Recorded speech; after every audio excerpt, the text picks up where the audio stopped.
Outra coisa também importante é a herança genética, né? Sim. Você não tem herança genética. Influencia? Demais, é doido.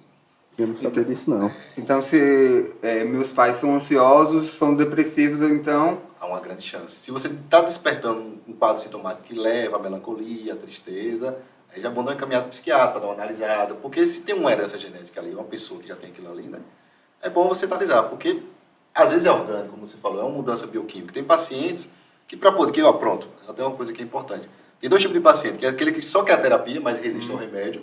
Não sei porquê, às vezes ele tem um problema com isso, um preconceito. É aquele que só quer o remédio e resiste à terapia. Verdade. Entendeu? E às vezes, por quê? Justamente porque não quer se abrir, não quer se aprofundar no seu problema, não quer provocar uma mudança, aí usa o remédio às vezes como bote salva-vida.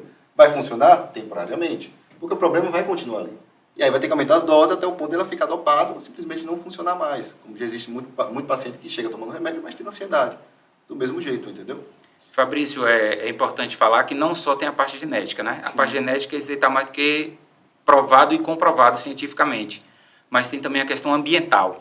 Em que tipo de ambiente você vive? Então, pacientes que chegam para a gente que vivem num ambiente onde tem muita briga, muita discussão, os pais, separação, tem um seio familiar muito conturbado, e isso o paciente se traz uma carga genética, isso a gente pode botar como um gatilho, né? Então, a questão da questão familiar pode ser um gatilho para que a doença psiquiátrica, psicológica, ela comece a dar sinais, né? Tem a questão também uso de drogas. Às vezes o paciente ele nunca usou droga, de repente ele arrisca o uso de uma maconha, de uma cocaína, seja lá o que for, e o simples ato de usar uma vez só, ele pode abrir um quadro, um surto psicótico, que a gente chama induzido por drogas, que de repente uma pessoa que não tem muitas vezes uma genética forte, ele usa a vida toda e não acontece nada. Então, assim, são vários fatores, né? Então, a droga poderia disparar esse gatilho dessa carga genética que ele já possui. Que ele já possui. O clima. Sim, o clima. O clima também. Então, pessoas... Também está mais do que comprovado, pessoas de regiões frias são pessoas mais propensas a desenvolver algum quadro depressivo. Os suicídios geralmente acontecem em regiões assim onde o clima é mais frio. Eu fiz faculdade em Santa Catarina e lá, às vezes, eu ia para a faculdade com 0, -1 grau. E aí tem uma cidade lá perto que o índice de suicídio é muito alto, né? Por ter a questão da herança genética, então o pessoal lá eles vêm de uma cultura europeia, né? É uma região onde eles são bem fechados, são alemães, e aí moram numa região altamente com um clima frio, né? Que é o sul. Então, assim, o índice de suicídio lá é muito alto. Entendi.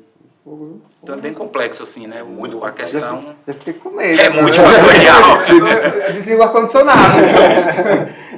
Já não quer ir mais para regiões frias, né? Pô, pelo menos no Nordeste, né? Essa parte aí tá... A questão cultural também é muito importante. O Japão tem essa cultura de suicídio. Desde a época a gente vê, né?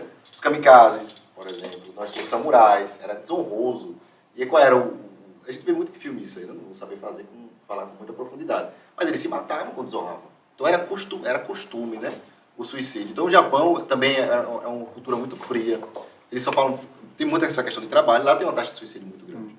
O gênero também... O gênero, isso que eu ia falar, né? Os homens, se eu não me engano, não sei se é isso, mas os homens tendem a mais ao suicídio. Porque os homens, quando eles praticam, é mais letal. Tende a ser mais letal. É né? a questão da força, né? Ele tem mais força para cometer tal ato. Às vezes a mulher tenta alguma coisa e a gente diz que ela não obtém muito sucesso. Por muitas vezes não tem a força necessária, né? Muitas vezes para subir uma árvore, toda essa questão aí. E é uma coisa muito engraçada também, pessoal, porque o gênero também pega bastante. Mulheres procuram terapia, psiquiatria. Meu público é 80% feminino. Então existe uma resistência muito grande por parte dos homens. Não só na nossa área, né? Eu acho que também isso, em outras na áreas questão da médicas, urologia mesmo, para o homem fazer o exame da próstata, né? Eles são muito mais preconceituosos, né? Com relação à mulher fazer o preventivo. Por isso que o índice de mortalidade é muito, de uma certa forma, é maior entre os homens. E às vezes nem precisa, às vezes nem só para fazer também o exame de próstata, mas também para fazer exames de rotina. Sim, de rotina. Pra saber como é que tá, né? Tudo direitinho. Resistência.